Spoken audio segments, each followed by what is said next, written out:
Hey everybody, as you may or may not know, that I had covered this story a couple days ago, and as you see it, it says Ryan from Black Ink Crew, Chicago, allegedly cheated with his then cancer-stricken best friend, and since then, Neek at Night, she had published how Ryan, he had admitted to doing this.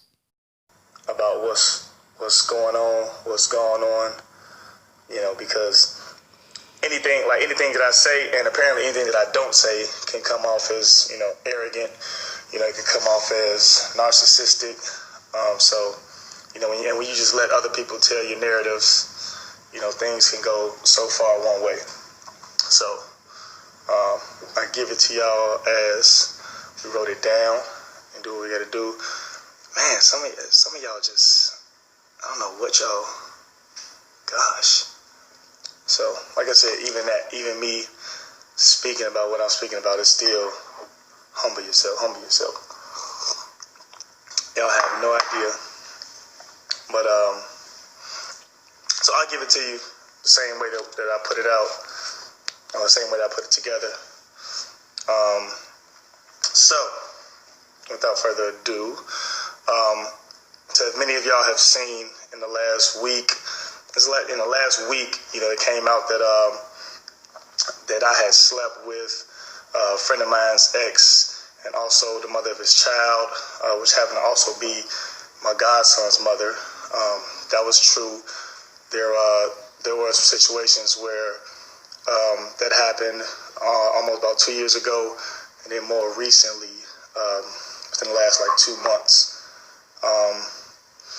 And then y'all got this last week, and it's been seemingly as much as it was coming out repetitively that I wasn't saying nothing about it and that I didn't care.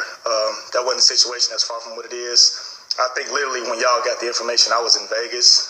But one big part about that is that, myself and all the parties involved, we had talked. Because this had come about a week and a half before that. So between myself, my friend,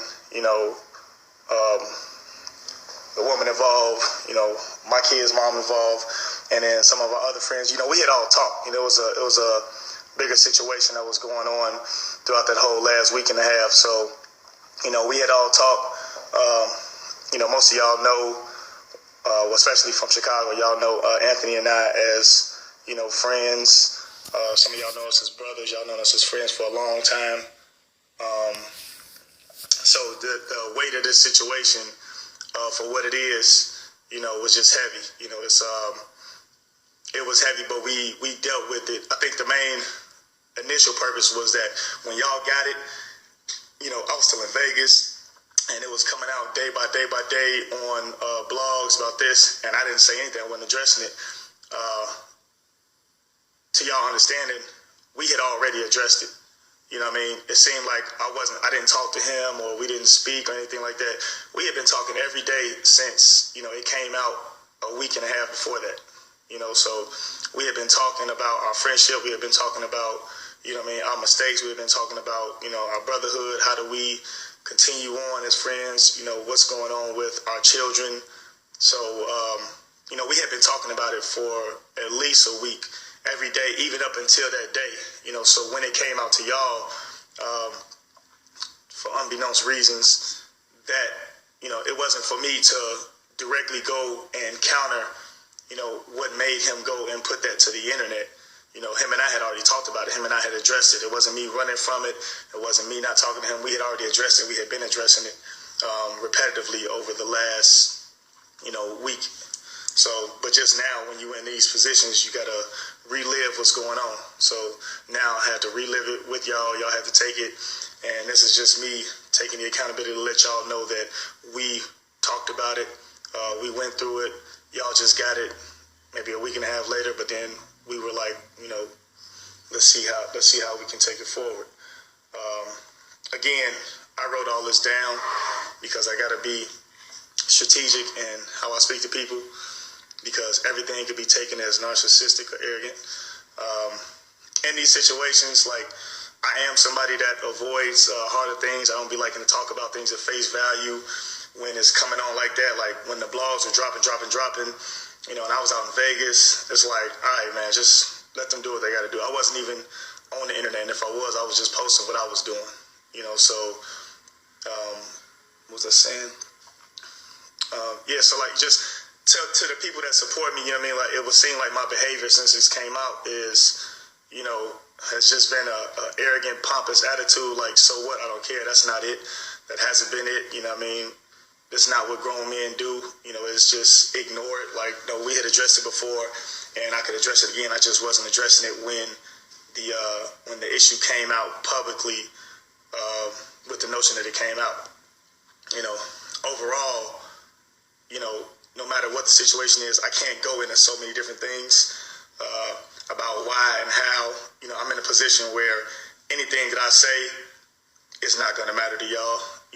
Whether it be, my mental instability or where I might have been at that point. Overall, it was me fucking up badly, ultimately real badly. I hurt people that I care about badly. I disrespected them, disrespected myself, disrespected my family, all of our families. I just, even in the times where these things come up, it's like, you ask yourself a million times, like, why did I and why do I hurt people that I care about? These are things that, people go through. Just in my position, nothing can't be any wrong. So, it's just like, but these are things I've had to deal with myself. I don't want to make any excuses for what I've done. But everybody keep asking, like, it's like two explanations for it.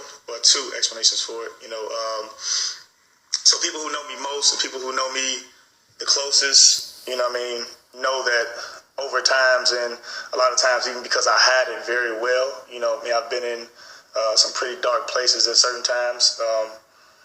I've battled with, my internal mental health for a couple years, years and years, a lot of things that I haven't dealt with. And ultimately, the most toxic choices are made, while you're in dark places. Overall, hurt people. So, and that's across the board for whatever you do. What I do know overall is that, this moment or that moment doesn't define me. I won't allow for it to define me as a whole. People who know me or people who are around me understand that, I'm dealing with a lot of my unresolved trauma. I'm dealing with my depression and how that goes. When we were in these situations, as friends, Anthony and I were the only ones who were able to bounce each other's depression off of each other. And like I said, just given the situations, with us being friends, it only allowed me to limit myself for what, I could reciprocate from what he was given and what I could receive because we had these things over us. It's not from the outside view and from clickbait, like, if you're from Chicago, you know how close we are, how in tune we are, the situations of us and, our relationships and what we go through. So, I could only give so much back when I'm holding something over me for somebody that I love. And it's like, man, I got to get this out, so it's only going to be that. Somebody said, this definitely defines you, I guess. And what stood out to me the most is how Ryan tried to use his depression as an excuse for why he did the unthinkable, which was to sleep with the woman that was supposed to be his best friend's baby mama and ex. And to me, I feel like that's still not taking full accountability for his actions.